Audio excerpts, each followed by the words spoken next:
ചെന്നൈ കാനറ ബാങ്കിൽ നിന്ന് 19 കോടി രൂപ തട്ടി ഒളിവിൽ കഴിയുകയായിരുന്നു ബാംഗ്ലൂർ സ്വദേശി ചന്ദ്രശേഖരും കാമുകിയും ചലച്ചിത്രതാരവുമായ Leena Mariya പോളും.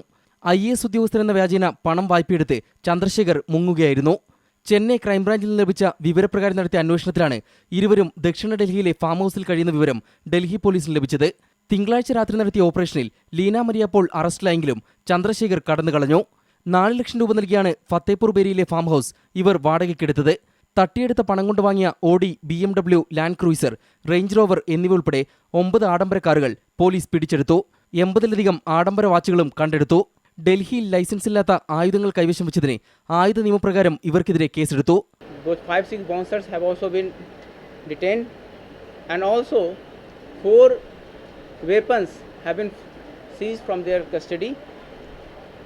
These weapons are not endorsed by licensing branch Delhi Police. BDS ബിരുദധാരിയായ ലീന മറിയ പോൾ കൊച്ചി സ്വദേശിനിയാണ്. 2 വർഷമായി സിനിമാ മോഡലിംഗ് രംഗത്തുള്ള Leena Madras cafe, husbands in Goa, cobra, red chillies എന്നീ ചിത്രങ്ങളിൽ അഭിനയിച്ചിട്ടുണ്ട്.